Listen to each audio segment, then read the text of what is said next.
noches para todos. Sean bienvenidos a una emisión más de nuestro programa La Noticia Eres Tú. Mi nombre es Luz Huelvas y hoy nos acompañan nuestra psicóloga Laura Miranda. Buenas noches, familia. Milena Hernández. Buenas noches. Y Linda Zuluaga. Muy buenas noches para todos. Bueno, aquí tratamos las noticias que sacuden el mundo y hoy ponemos el foco en Noruega por una noticia que está dando mucho de qué hablar. Vamos a leerla. El Estado retiró el reconocimiento legal y las subvenciones públicas a los testigos de Jehová porque considera que algunas de sus prácticas internas, especialmente la exclusión social, vulneran derechos fundamentales. La organización impugnó la decisión de los tribunales argumentando libertad religiosa. El caso ha pasado por sentencias contradictorias desde el año 2022 y estamos ahora esperando la última sentencia. La pregunta es, ¿puede el gobierno negar la financiación y el estatus oficial a una religión por sus prácticas internas? Déjanos tu comentario. Queremos saber qué piensas al respecto. Bueno, esto es justamente lo que acaba de suceder en Noruega. Estamos viendo una injerencia del Estado, creo que es importante que prestemos atención a ello, porque se trata de un grupo con más de 12.000 miembros asociados solo en este país, solo en Noruega. Entonces, si un grupo religioso con ese nivel de importancia y con esa cantidad de miembros pierde su legitimidad, pues esto tiene que encendernos las alarmas a todos. Perder la legitimidad significa que los ritos que celebren dentro de esta religión no van a tener ninguna validez legal. Es decir, que si una pareja de jóvenes de los testigos de Jehová en Noruega desea casarse, por ejemplo, va a tener que hacerlo en otra religión, en otro grupo que no es el que profesa. Entonces, claro, estamos hablando de discriminación y de injerencia estatal. Me gustaría poner la noticia un poco en contexto, contarles que en Noruega hay más de 700 grupos religiosos con validez legal, con reconocimiento legal y que reciben estas subvenciones del Estado. Cualquier asociación con por lo menos 50 miembros puede solicitar el reconocimiento legal y los apoyos económicos del Estado.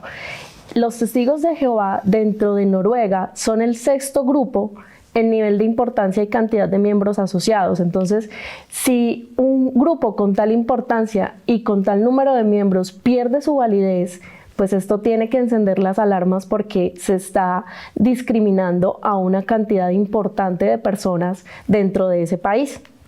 De otra parte, como nos decía Luz, este proceso inició en 2022. Luego los testigos de Jehová lo apelaron y el Tribunal de Apelación decidió que no habían derechos que hubieran sido vulnerados. Entonces se definió que esas medidas o esas prácticas al interior del grupo religioso, aunque son impopulares, entran dentro de la libertad de culto y la libertad de asociación. Entonces, bueno, creo que esa es como mi postura. Si permitimos, si vemos que el Estado empieza a cambiar las leyes, a legislar basándose en la desaprobación moral, pues estamos abriendo la caja de Pandora, estamos abriendo la puerta a que el día de mañana le quiten el reconocimiento legal a otra asociación porque no les gusta cómo crían a sus hijos o cómo se organizan internamente. Sí, yo creo que de todas maneras no estamos hablando como tal de desaprobación moral, sino de la defensa de los derechos fundamentales, que es allí donde está interviniendo. Porque el Estado justamente no puede, por un lado, firmar un tratado internacional de la Declaración Universal de los Derechos Humanos y al mismo tiempo financiar una institución que quiero que lo saquemos hacia esa visión, una institución que está vulnerando uno de esos derechos que acaba de firmar y que acaba de apoyar y que ellos mismos dieron el voto para que se promulguen los derechos humanos y sobre todo la protección al menor. Uno de los derechos, por ejemplo, es la libertad de pensamiento y conciencia. Y dentro de estos derechos está que tú puedes creer o cambiar de creencia sin que esto tenga una repercusión o un costo, como ser apartado socialmente, como ser excluido, y respecto del supremo cuidado de los niños, que ser apartado socialmente, emocionalmente de su familia, que es una de las cosas que salen a la luz con todo este asunto de los testigos de Jehová, que no te puedan hablar en tu familia.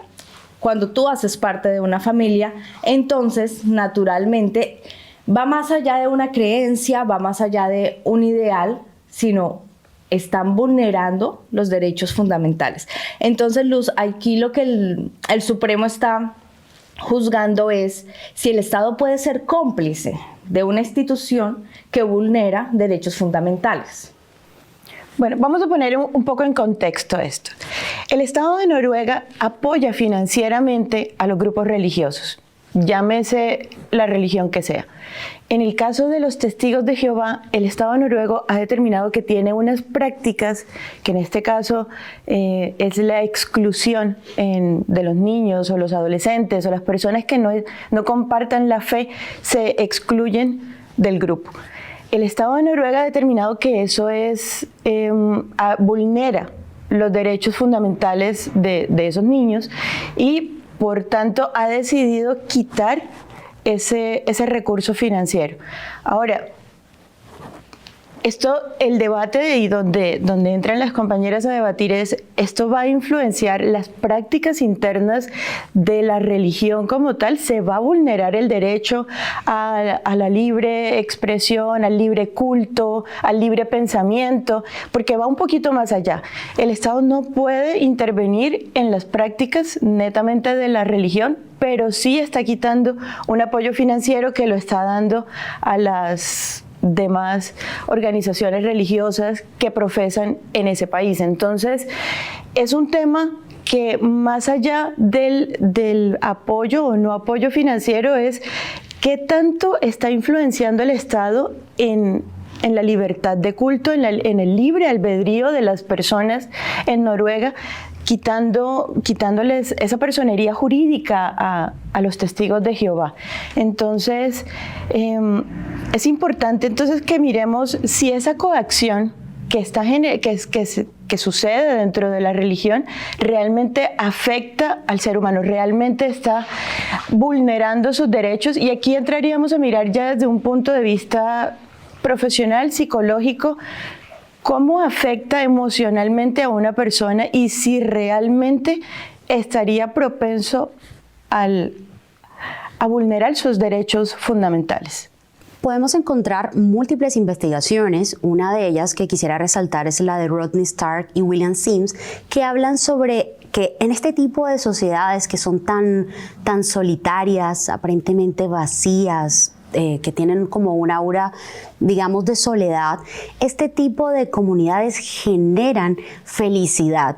Y ese tipo de felicidad también prolonga la vida de las personas. Entonces, es importante, ¿no? La longevidad. De hecho, hay una serie de Netflix que habla al respecto de las zonas azules y cómo pertenecer a un grupo religioso y el poder creer en Dios y profesar esa fe nos alarga, ¿cierto? La vida y produce un propósito y por ende ganas de vivir. Entonces estamos con eso frente a la pertenencia de un grupo. Respecto de lo que nos planteaba Milena, también está demostrado que los niños que pasan por este tipo de exclusión social generan en ellos traumas psicológicos a largo plazo, parecidos a los del estrés postraumático, que es el que se enfrenta un individuo después de una situación de alta complejidad. Entonces, pues en este punto también el Estado está procurando garantizar que no se produzca tal exclusión, porque al final sería el efecto contrario que está procurando la comunidad al generar ese sentido de pertenencia y ese sentido de propósito, porque estas personas que deciden salirse de este círculo, pues al ser, digamos, ignorados en alguna medida, terminan deprimidos o perdiendo el sentido de sus propias vidas. Entonces, el ser tan incisivos en sus leyes y en sus prácticas, en sus creencias, lo que genera al final en la particularidad es que se produzca esa pérdida del sentido de la vida. Entonces son dos posturas, desde la comunidad y desde un tejido de personas importante y desde la particularidad, pues, del individuo que decide hacerse a un lado. De acuerdo, Laura, aquí es importante resaltar que no defiendo a los testigos de Jehová ni defiendo el ostracismo. Ostracismo se define según la Real Academia de la Lengua Española como el apartamiento de cualquier responsabilidad o función política o social. Defiendo la libertad de culto. Estoy en contra de cualquier injerencia estatal en asuntos de fe y sobre todo en el uso de dineros públicos como herramienta de coerción o como herramienta de manipulación para cambiar estatutos internos de una religión. De hecho, hemos visto que hace poco salió el cuerpo gobernante, un emisor del cuerpo gobernante de los Testigos de Jehová, a informar que de ahora en adelante el ostracismo iba a ser algo voluntario, lo que demuestra que aquí la injerencia del Estado sí llevó a una manipulación interna de los estatutos del grupo religioso. O sea, sí hubo ese cambio que se estaba buscando o de aquello que se estaba señalando. Entonces, esto pues va en contra de la libertad religiosa, de la libertad de culto. Eso contradice pues ese principio. La libertad religiosa también incluye la posibilidad de definir las reglas de inserción dentro del grupo y también, por supuesto, la libertad de salir en el momento en que los miembros deseen salir. Hay total libertad en eso. De otra parte, muy importante, algo que nos hablaba Milena y era sobre los derechos del niño y específicamente el interés superior del niño. ¿Qué es esto? Tú nos hablabas del derecho del niño a no ser separado de sus padres.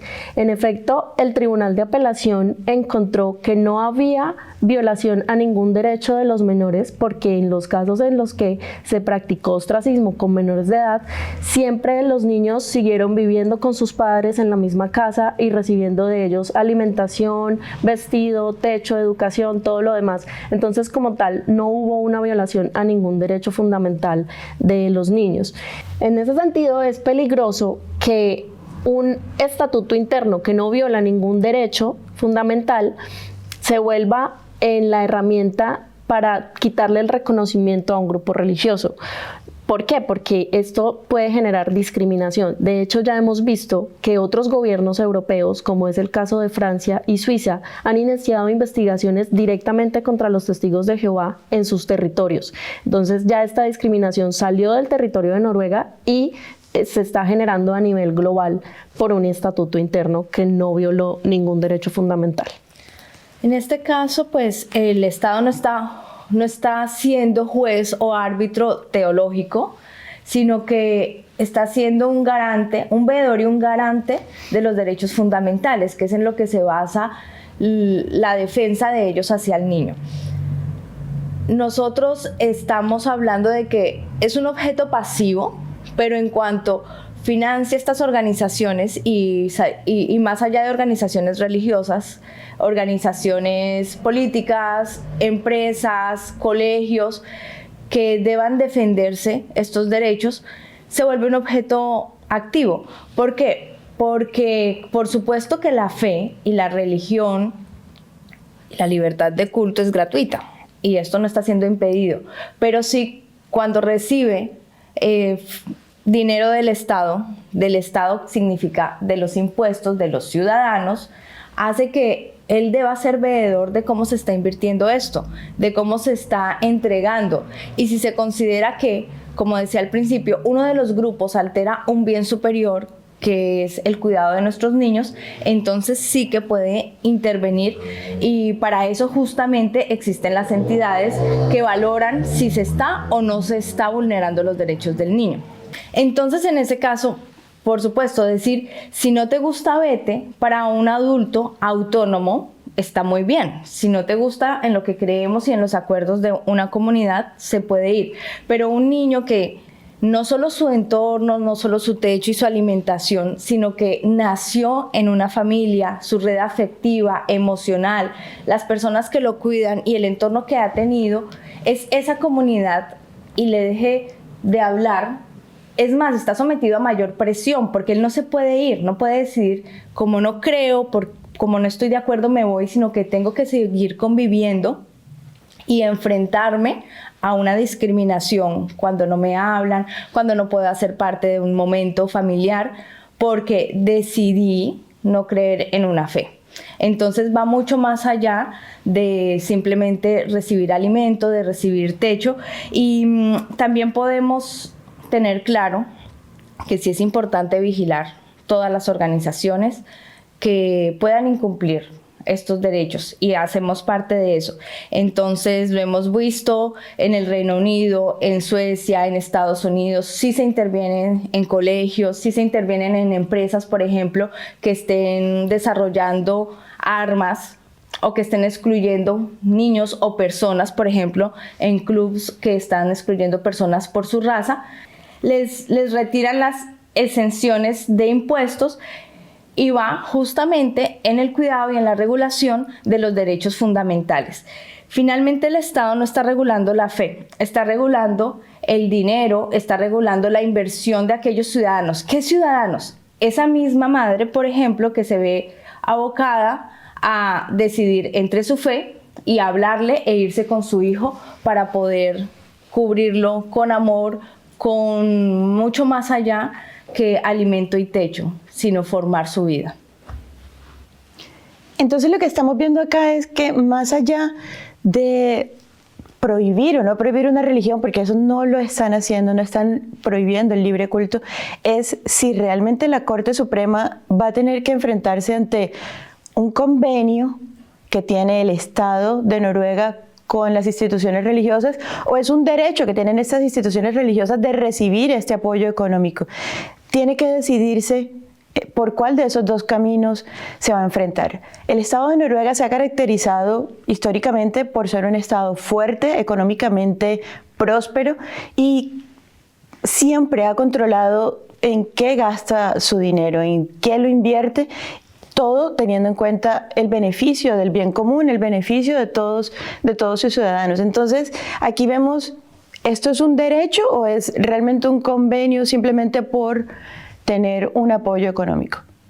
Cuéntanos qué opinas en los comentarios. ¿Qué sabes de Noruega? ¿Qué sabes de lo que está pasando con los testigos de Jehová? ¿Qué opinas en qué puede afectar esto no solamente a esta religión, sino a todas las creencias religiosas, todas las creencias espirituales que se pueden ver afectadas a futuro con esto? Cuéntanos, queremos leerte en los comentarios.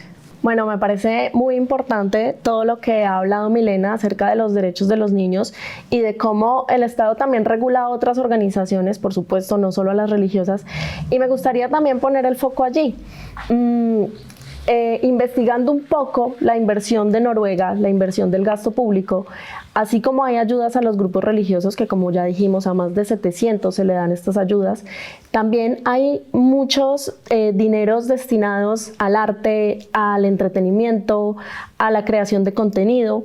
Y entonces quisiera que pensáramos y habláramos de la coherencia del discurso del Estado. ¿Dónde está esa coherencia? Si nos interesan tanto los derechos de los niños, ¿por qué no están también sentados en los estrados los creadores de contenido agresivo, de contenido violento, de contenido sexual, incluso de pornografía, de agresión sexual? El consumo en general desenfrenado que la sociedad le está imponiendo a los niños desde muy temprana edad. Si miramos las cifras, estamos hablando de 12.000 miembros de un grupo religioso, ¿cierto?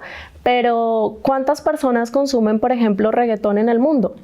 Cientos de millones de usuarios registrados en plataformas como Spotify, como YouTube, y estas son las cifras que podemos medir, pero por supuesto los niños no tienen perfiles de Spotify, no tienen perfiles de YouTube, y esas cifras no son medibles, pero están siendo expuestos todo el tiempo a un contenido agresivo, a un contenido abusivo, a un contenido que los lleva a ver a otro ser humano como un objeto sexual y a verse muchas veces a sí mismos como objetos sexuales y sin ningún valor más allá de eso. Entonces, si estamos tan preocupados por los derechos de nuestros niños, ¿por qué seguimos financiando la creación de este tipo de contenido, incluso desde el Estado, con películas, con artistas de estilo urbano que se financian también por el Estado de Noruega y por muchos otros? Es interesante ver que pocos estados financian entidades religiosas como Noruega, Noruega, pero sí hay muchísimos estados que financian la creación de este tipo de contenidos, incluso los estados de países del tercer mundo.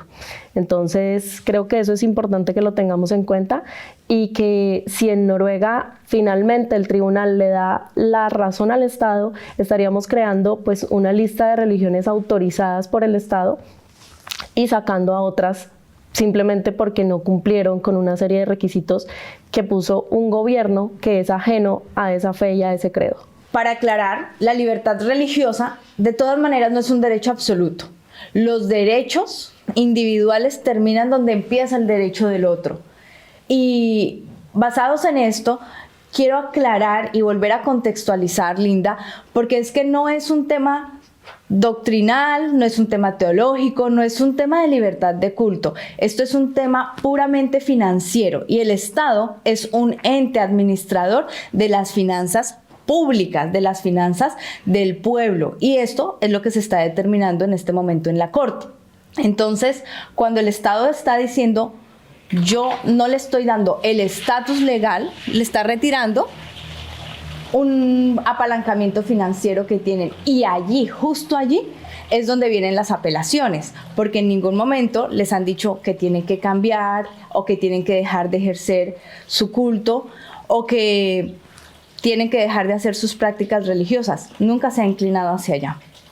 Claro, Milena, pero esto sería discriminatorio porque si lo miramos desde el otro punto de vista, todos los miembros de la comunidad religiosa Testigos de Jehová pagan sus impuestos. Entonces ellos sí están financiando a otras comunidades religiosas, pero no se ven beneficiados de esa subvención y de esa ayuda del gobierno.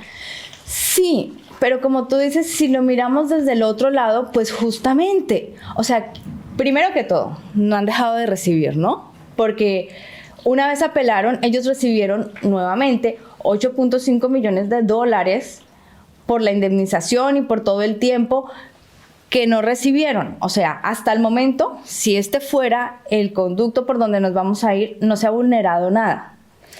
Y adicionalmente, ¿a dónde estamos dispuestos a llegar? Y allí me voy hacia el otro lado que estabas hablando de la fe. ¿A dónde estamos dispuestos nosotros a llegar en nuestra fe? Por ejemplo, para tener un apoyo financiero, porque si bien, como estoy diciendo, no están impedidos de practicar nada, únicamente les están retirando un apoyo, un estatus que les da un apoyo financiero.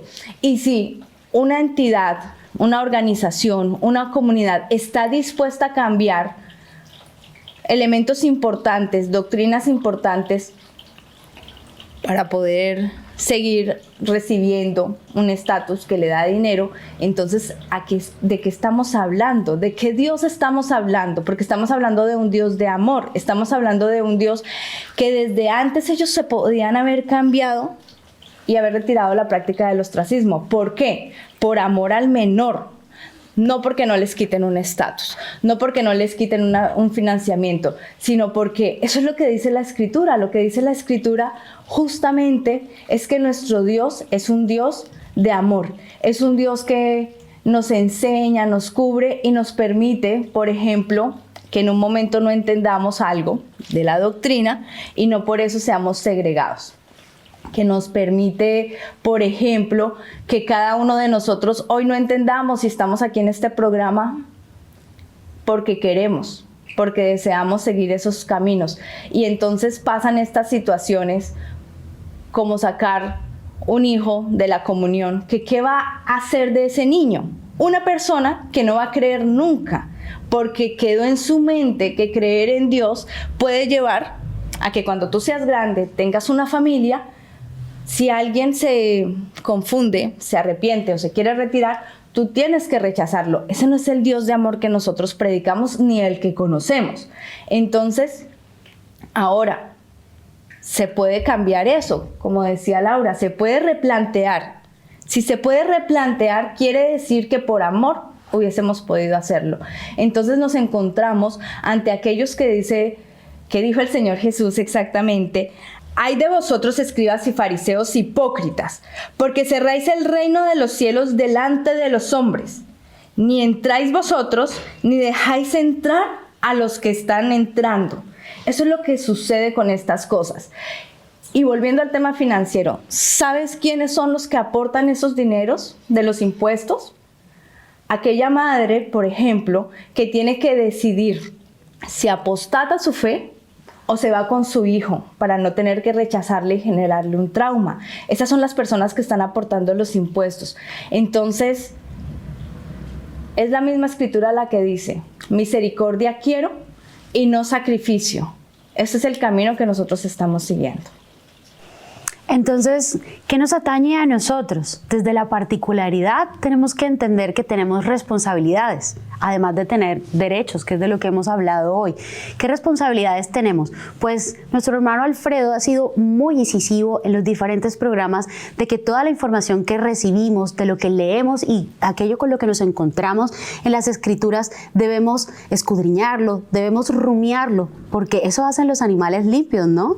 Y lo dicen las mismas escrituras. Es necesario que investiguemos, que profundicemos, que vayamos más allá del literalismo para entender qué es aquello que todas las cosas que están ahí escritas nos quieren decir. No podemos pasar por encima y determinar que todo aquello que escuchamos es una verdad. Es necesario y hace parte de todo aquello que nosotros debemos hacer, el investigar. Además, como miembros también de una comunidad, saliendo de la particularidad, es necesario que nosotros entendamos y partamos siempre del amor, que es la ley que nos rige, ¿cierto? Entonces, como nos regimos por el amor, sabemos ciertísimamente que si la persona que está a tu lado ha perdido la esperanza, ha perdido la fe, ha perdido la fuerza, ha perdido la vida, tú puedes y con tu fe alcanza para cubrirlo, para amarlo y para impulsarlo, alcanzar todo aquello para lo cual fue traído a este plano. Esa es la responsabilidad de cada uno de nosotros. Bueno, estemos atentos a este veredicto en el 2026. ¿Qué va a suceder con esta situación en el estado de Noruega? Esto va a ser un termómetro para conocer qué está sucediendo en el siglo XXI con la intervención del Estado en las libertades de culto, en las libertades de creencias religiosas en todo el mundo. Así que estemos muy pendientes. Vamos a apoyar un Estado que intervenga en las creencias religiosas o que por respeto cierre sus ojos y no mire lo que están haciendo dentro de estas instituciones. Coméntanos, queremos saber qué piensas, qué opinas al respecto, porque la noticia eres tú. Así que te leemos. Escríbenos.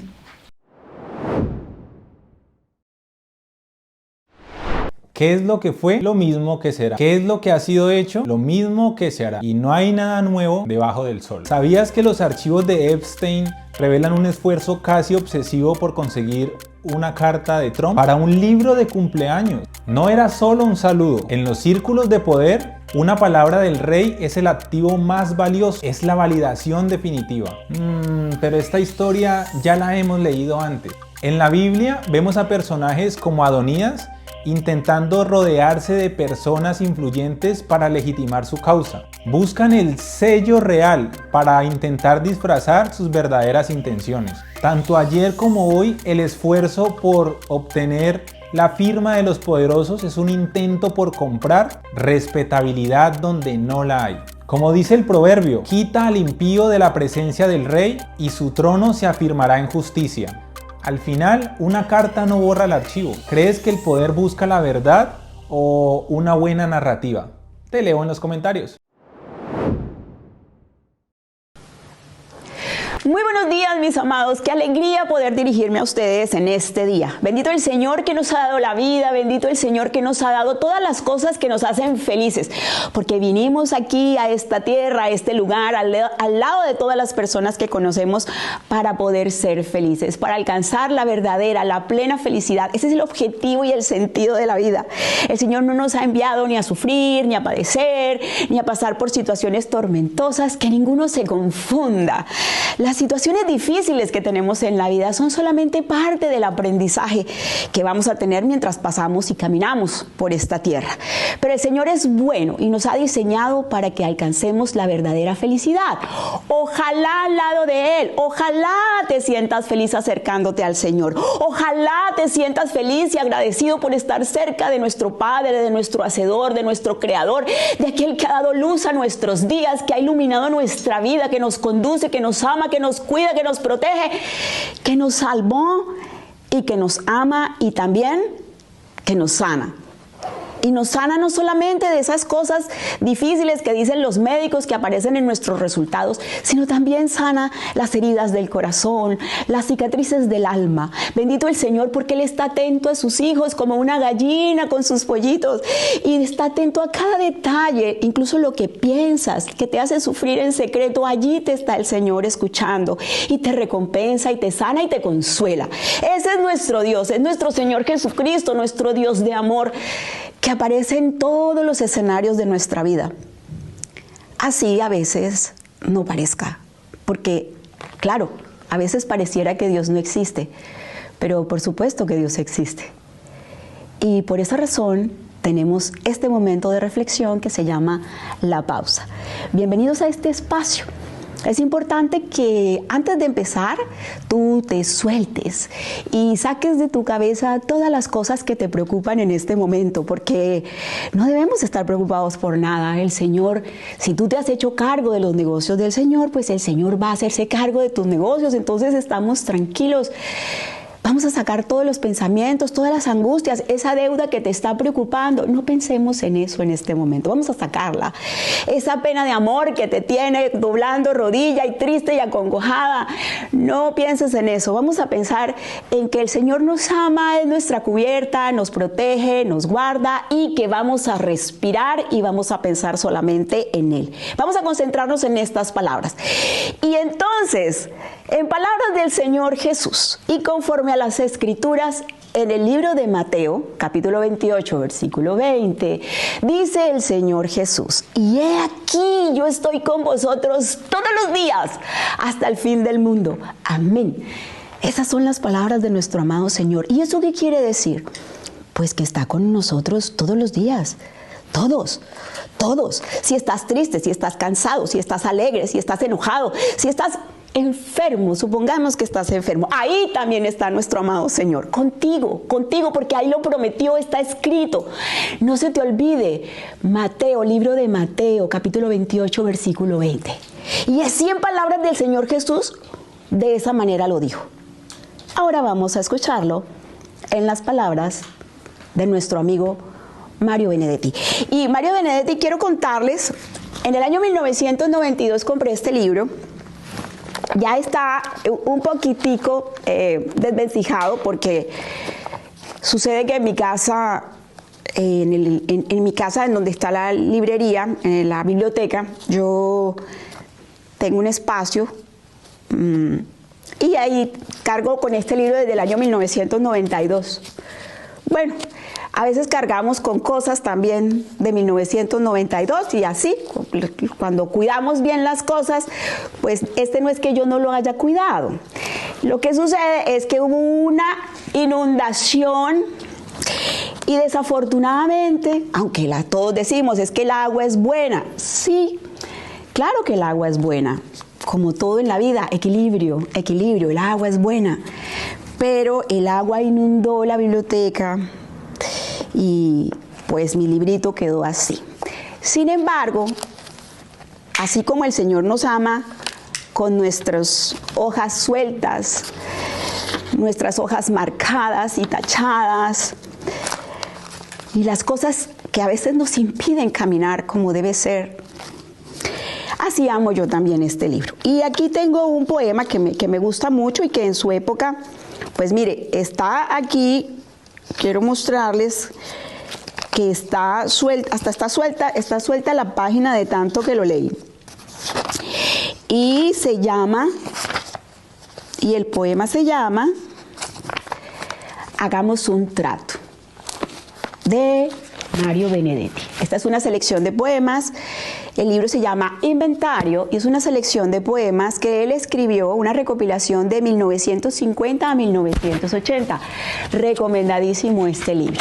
No sé si todavía lo publiquen en esta misma presentación, esta misma edición. Bien, y va así. ¿Cómo dijo el Señor Jesús? ¿Se acuerdan del versículo? Bueno, ahora lo voy a decir en palabras de Mario Benedetti.